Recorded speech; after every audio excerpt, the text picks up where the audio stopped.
Hey guys, welcome back to my channel. So by the title of this video you can see that this is going to be me explaining my experience and my story with endometriosis.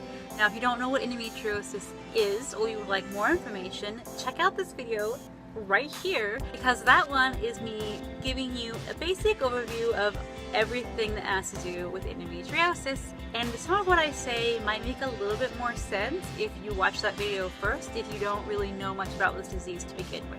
Go ahead and check that out if you haven't already, and then come back and watch this one.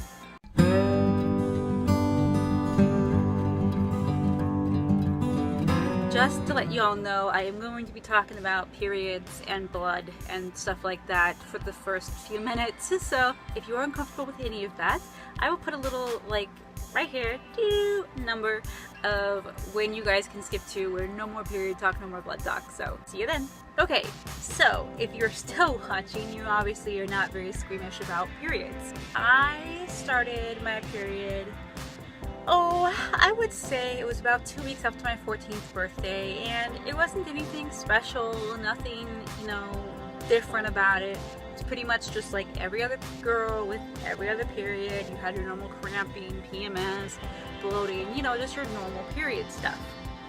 Well, about age 15, I started noticing that my period became increasingly more heavy.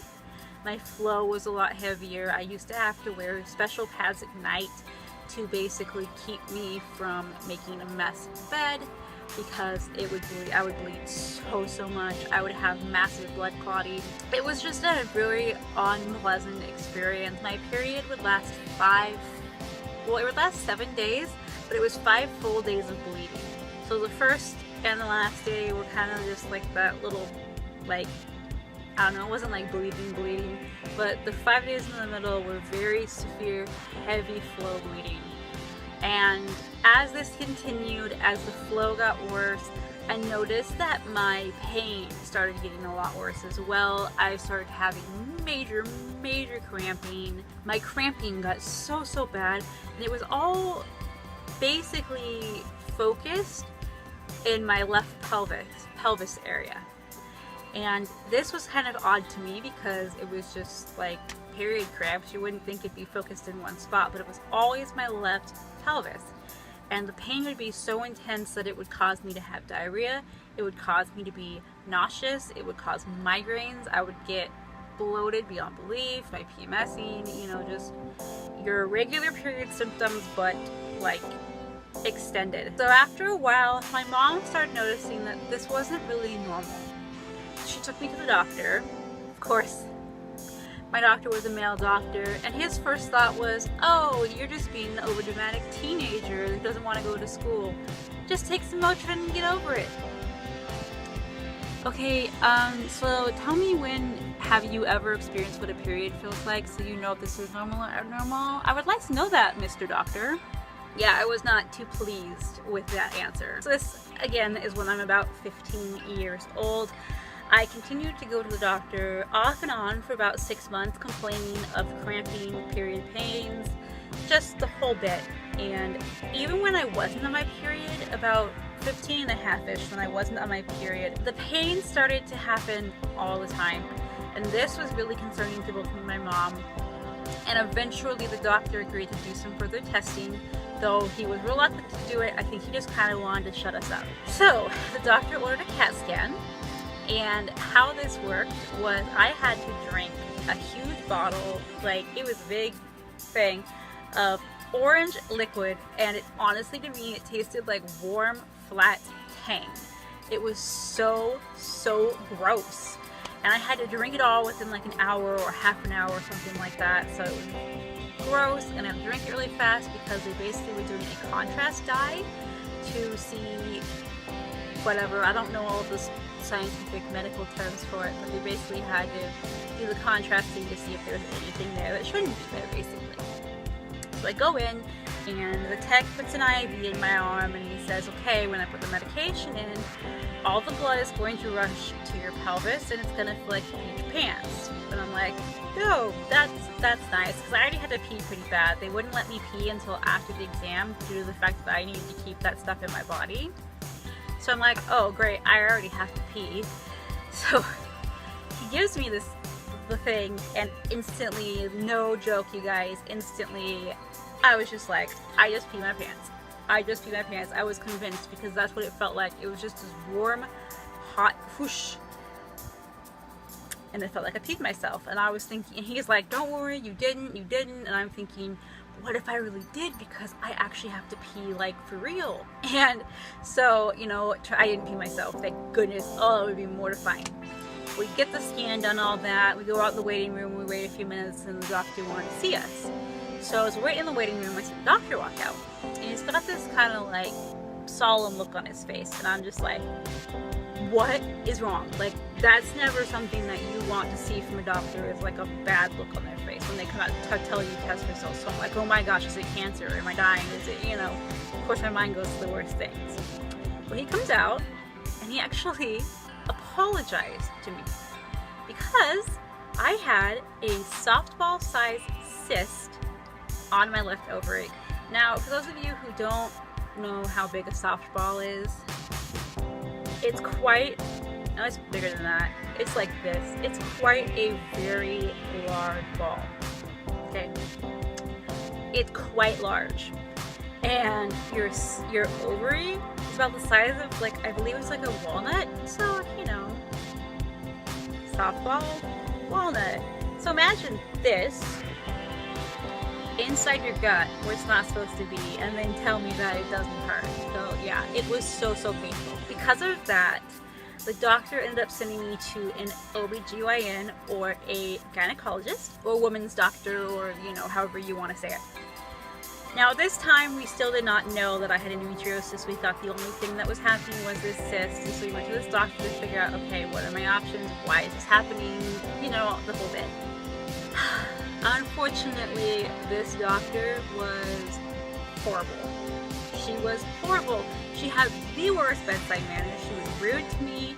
She was really rough in her exam, and it scarred me for a while, like, emotionally. I had never had a pelvic exam before. I was about, as I said, 15 and a half-ish, I think. Never had a pelvic exam before. Never had anything like that. And, you know, he told her, and I was nervous, obviously, and she explained what it was and what she was going to do and this and that. And so, you know, I kind of got the gist of what it was. But when she did the exam, it was very, very rough, and it caused me to be in extreme pain. More pain than I think I had maybe ever felt in my life. Instant tears just pouring down my face. Like, it was so painful, and the doctor was not at all sympathetic to that. She just basically was like, oh, get over it, you know, it's uncomfortable for everyone. This was not uncomfortable. This was excruciatingly painful. There's a big difference between, you know, oh, I don't like the feeling, and holy crap, that hurts so bad. And coming to figure out later on in life, I actually do have a couple medical conditions that make exams excruciatingly painful for me. But I mean, at the time we didn't know, so I can't blame her for that. But I can blame her for being a jerk about it. So anyway, she does this. She decides, okay, you're gonna go on birth control to kind of help, you know, even things out and all that as far as my periods go, because I was still having the heavy flow and all that sort of thing. And she decided that she wanted to do surgery on me because the cyst was so large that she was worried that if it ruptured, it would cause pretty bad damage within my body, and it needed to be removed. So we scheduled a laparoscopic surgery, and I think I was like, it was before my 16th birthday, I believe, but we were like getting close to my 16th birthday. We scheduled the surgery. We talked about it, you know, she told me all about it and all that, and basically a laparoscopic is a minimally invasive surgery that can go into your abdomen, or really, I don't know if it's just abdomen or not, but go in and remove things they need to remove without creating large scars and recovery time and all this sort of thing. So I'm like, okay, you know, it's gonna suck because it's a surgery, but let's do it. So I remember the very first thing that the doctor tells me when she comes back out, you know, after I had the surgery and the recovery and all that, is she goes, oh, by the way, you're going to notice some more scars on your stomach because I accidentally dropped the machine on you during the surgery. Like, what? You dropped the machine on me? And it permanently scarred me. Thankfully, it's nothing like major and huge and all that, but you know, I still have these little bumpy scars on my stomach because of that. Was not too pleased with that. Now, my recovery was horrid, you guys. It was so bad. And I have had 9 surgeries in my lifetime. I have actually had 5 laparoscopic surgeries. This one was the worst out of any surgery I've ever had in my life. It was so bad. I don't know what this doctor did to me, but she was not gentle. She caused me to be in so much pain. My recovery time was way longer than it should be. Anytime I moved, I literally felt like the skin in my stomach was doing this, like ripping apart. It was so bad. And you know, that was my first time having that surgery, so I just thought, oh well, that's normal, that's what you feel like afterwards. So needless to say, after that, I didn't go back to that doctor because I did not like that doctor. I did not like the way she treated me. I did not like anything about her. So my pain got better, but it did not go away. My periods got a little bit lighter because I was on the birth control, but it didn't really affect me majorly. It wasn't really enough to notice. So when I was about 17, so about 2 years later, I started having pain again to the point of where it was with the cyst. So I'm thinking, oh no, do I have another cyst on my ovary? I ended up getting recommended to a new gynecologist who is actually the doctor that I still see today. She's amazing, I love her. But anyways, I got recommended to go see her. And she decided, okay, well, they did, you know, ultrasound and all the exams and everything. And she said, why don't we just do exploratory surgery to make sure there's nothing going on there? She said it could be endometriosis. I don't know. It could be another cyst that we just can't see on the ultrasound. So she decided to go in there. And after the surgery, the doctor comes back to me and she says, I'm sorry to have to tell you this, but the doctor that did the surgery before actually left part of the cyst on your ovary, and it grew like tentacles basically, and it grew into my ovary, and it basically rotted my ovary. So my doctor had to take a huge chunk of my left ovary. Yeah, that was kind of devastating news to me. You know, at 17 years old, being like, I have barely one ovary left. I have one ovary and like a little smidgen of another one left because this other doctor screwed up. That was a really hard news to take, but she did reassure me that it will not affect my hormones at all. It will not affect me being able to get pregnant or anything like that. I just have a little bit less of an ovary there. So thankfully it doesn't have any long-term effects, but it's still like kind of traumatizing when your doctor comes out and says, oh, well, the past doctor screwed up and now you have half your ovary gone. And at that time, she also did tell me that she discovered endometriosis in my body. Now, I did not have another cyst. It was just the same cyst that had grown into my ovary and it was causing pain. So, recovery from this surgery actually was amazing. I was hardly in any pain. And that's when I kind of realized that, you know what, it wasn't the surgery, it was the doctor.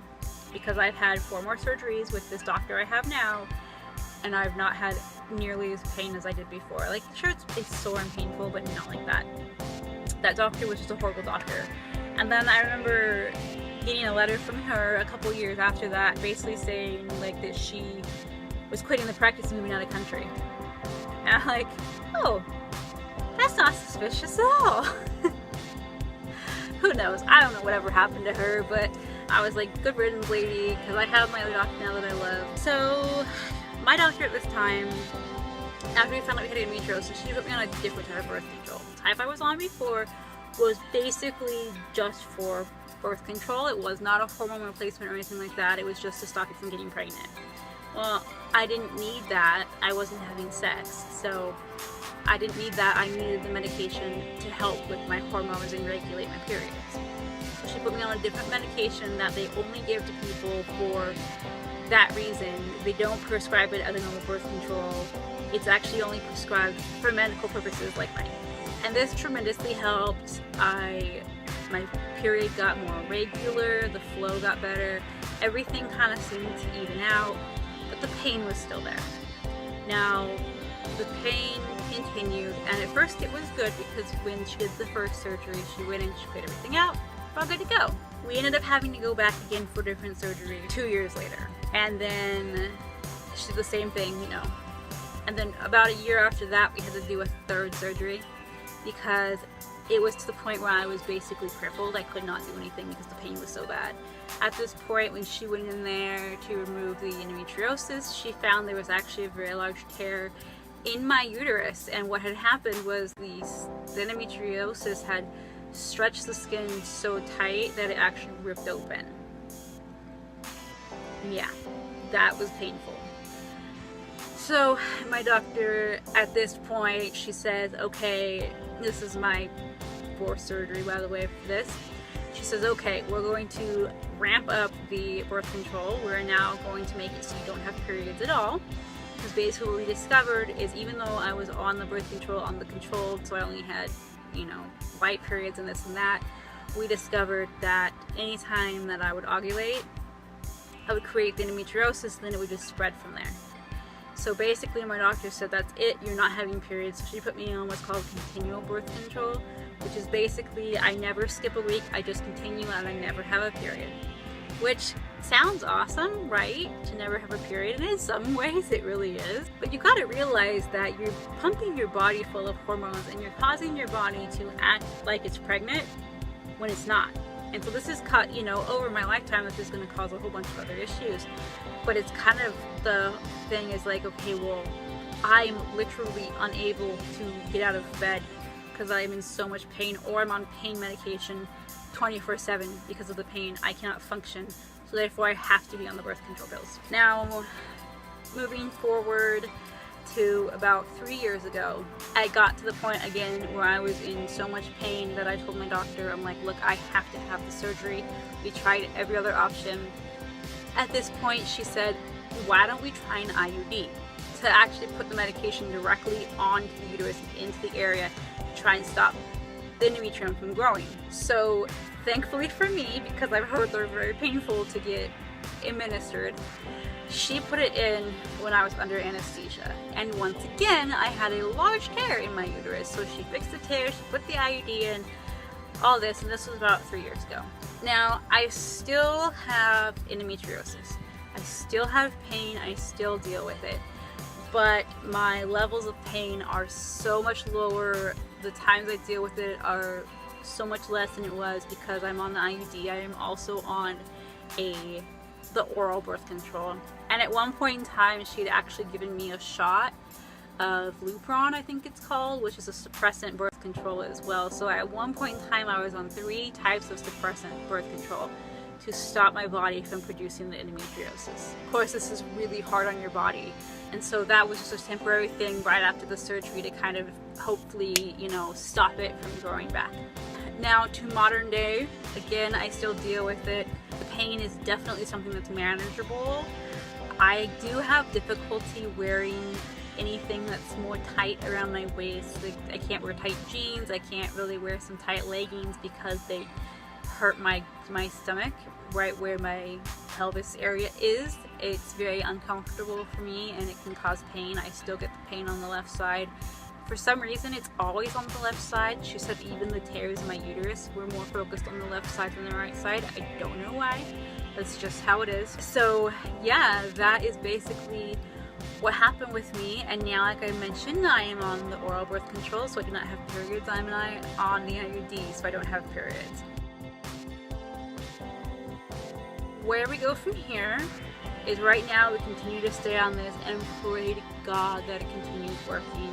Because if my body gets to the point where I am basically needing another surgery, which this isn't something we take lightly, we try everything before we do that. It's to the point where I'm basically like crippled because I can't, because of the pain, that's when we do the surgery. My doctor told me that if we need to do any more surgeries, it most likely will end up being a hysterectomy. Because at this point in time, it's just not good for your body to have, 5 surgeries, one of them within a year apart. I mean, 5 surgeries in what, like 10 years? Not even 10 years. It was like,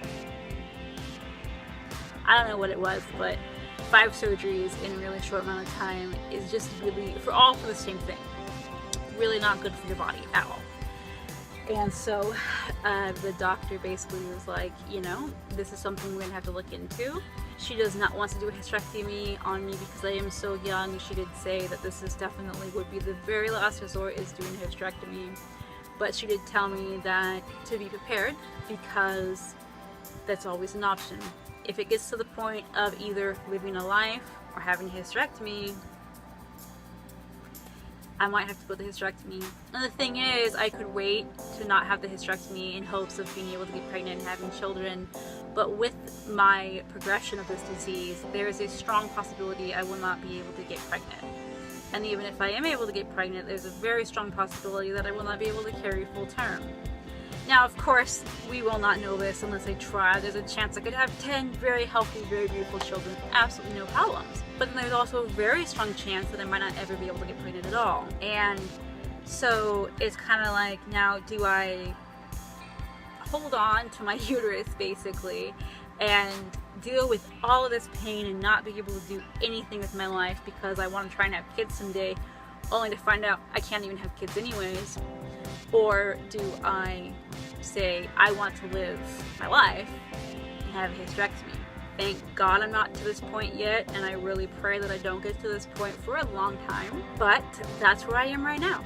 Endometriosis does run in my family. My mom had it, my aunts had it, we believe my grandma had it, but they did not experience it until they were in their late 30s, early 40s. Unfortunately, I got mine when I believe I was about, my doctor says I was probably 15 when I got it. The other doctor just didn't see it. So yeah, that is my story. I hope you guys enjoyed. I know it was kind of a downer, but hey, what are you gonna do? I can thankfully say right now I am not in any pain or discomfort due to the endometriosis, and we have it very, very controlled at this point in time, and I just pray that it continues to be controlled until I am to that point in my life where I decide to try and have children, or where I decide, okay, it's time to have the hysterectomy and remove it, which of course won't be, hopefully, for way, way down the road. So thank you guys so much for sticking with me. I appreciate you hanging out and listening to my long little story adventure here about my experience with endometriosis.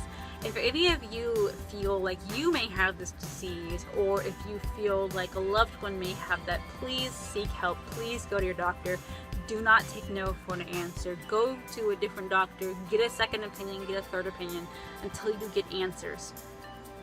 Because it is so important. If I would have not pestered my doctor, there's a possibility that cyst could have burst into my body and caused me to be in the hospital and all sorts of other problems. So please do seek help, and know that endometriosis can be a debilitating disease. Even though some people try and scut it off and say, oh, it's just period pains. No, it is so much more than period pains. It is debilitating. So please, if you know someone in your life who has this disease, be sympathetic towards them and try to be understanding, and know that this is not something that is easy to deal with. It affects our day-to-day activities. It affects everything in our life. So guys, with all that said, thank you for watching. If you liked this video, I would appreciate a big thumbs up. You can find me on social media. The links are down below. I'm on Twitter and Instagram down below, and I would love it, you guys, if you could hit that subscribe button if you have not already, and for more videos like this, and check out my daily vlogs right here if you want to just get to know me a little bit and kind of see what it's like living day to day with chronic illnesses. Until next time, guys, bye.